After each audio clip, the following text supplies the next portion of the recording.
What's up mga bay? Welcome back dito sa ating channel na puro kalokohan. Mga bay, kung makikita nyo, dito kami sa farm ni Boss sa Kalawag.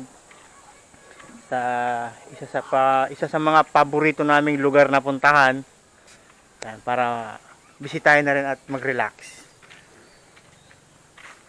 Ay kaway. Ayan, tatay. Si Botchok. Uy! Si Patrick, si Busata parang ayaw pa umuwi. Oh. Nandun lang sa loob. Ating silipin.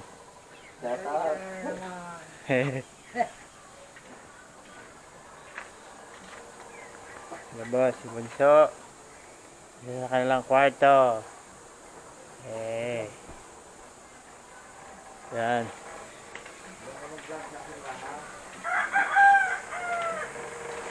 Si Jenny naghuhugas ng isda. Yan. Yan ay galing dun sa palisdaan namin. Lawak ano. Kaso binibili. Palisdaan namin. Buhay probinsya mga bay. Yan. Buhay probinsya, walang signal. Kulang na lang, wag na lang mag-cellphone eh. Pero may signal. Yung signal namin oh, ayan. Ayan ang signal. Mga bay, kaya rin ako gusto magpunta dito bay. Parang kasi akong nasa probinsya lang din namin. Sa tuwing magpupunta ako dito, parang ano lang, parang nasa bukid nun lang din ako. Tapos maraming mga alaalang nagbabalik na masasaya kahit na mahirap masayang balikan. Basta parang masarap sa pakiramdam na mami-miss mo yung mga pinagdaanan mo nung araw na tayo ay nasa probinsya pa. Yo, Kuya Romy. Yan, shout out kay Kuya Romy. Yan. Kain lang kami. Oo. Daming isda. Daming dalag. Dito mga bay. Sarap ng buhay. Sagana dito sa mga bay. Sa isda. Saka kasi malapit sa dagat eh. Pero yung may ibon. may ibon. Pero yung probinsya namin, malayo kami sa dagat. Pero may isda pa rin. So, nung unang dating namin dito mga bay, ang meron lang dito yung lukaran na yon. So, ang lukaran, ang ibig sabihin ay yung ano lang nyog, yung nagkukopra ka. Yun ang ibig sabihin. Oo, so marami na kaming na-experience dito mga bay na wala sa Maynila, bay ba? Yun. So, kaya nakakamiss din eh. So, meron silang fish pan din dito. Fish pan na nung bago-bago pa kami dito ang may laman naman mga tilapia, dalag, hito, pailan-ilan. So, ngayon ay nilagyan na nila ng tilapia. So, naglagay kami ng hito diyan mga bay. Kaso mga bay, nagtaka kami bakit sabi nila nagtatago lang daw sa ilalim. Yung pala wala na talagang hito. Natunaw na. Sayang bay, no? Dami pa naman yun. Nasa mga 5,000. Nawala na yung mga hito. Yung pala natunaw na. Tilapia na lang natira. Yan mga bay. So may tabay din ba? Kung alam niyo yung tabay.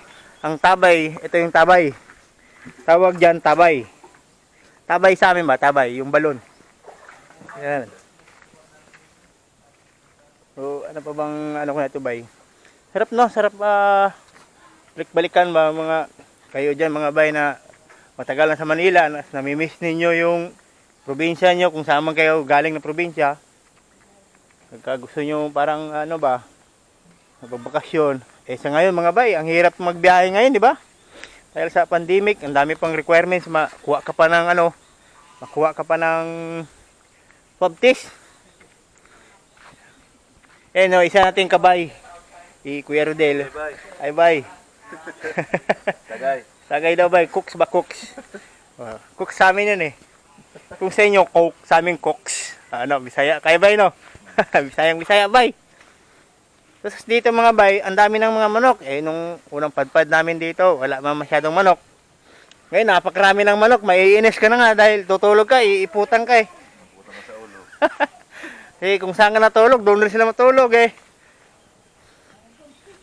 Gawin na mga bisita mo ya? Doon pa?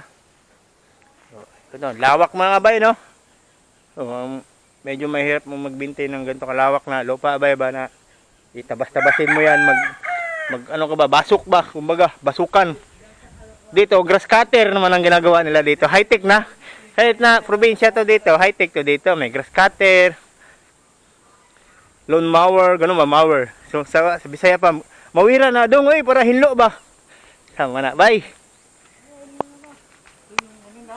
Yan mga bay, update lang tayo sa ano natin bay. O buhay ano ba? So, ito na yung buhay natin dito sa ano, Manila na minsan namimiss talaga natin mag pasyal sa mga bukid-bukid ba, bukid-bukid.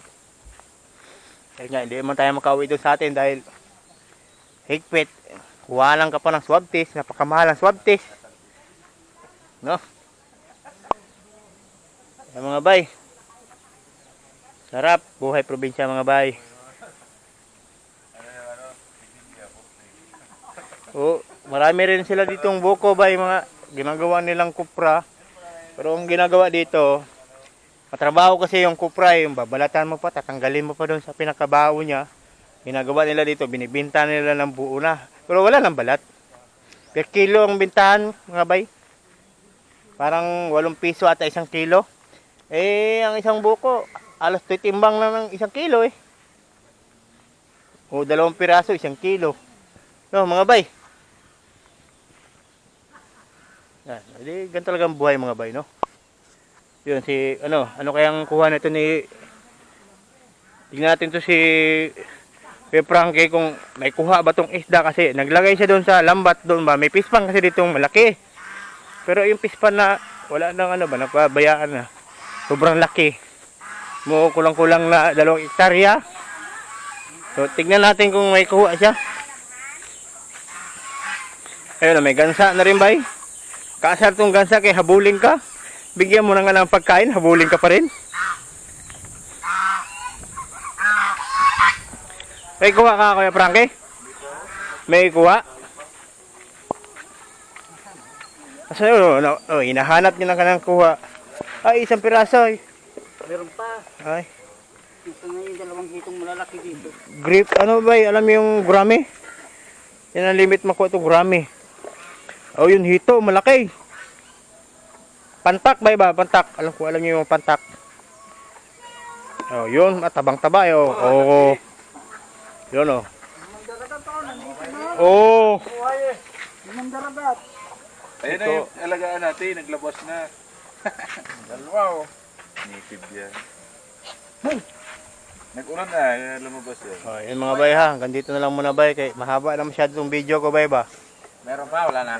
Boss. Doon, marami. Yan mga bay.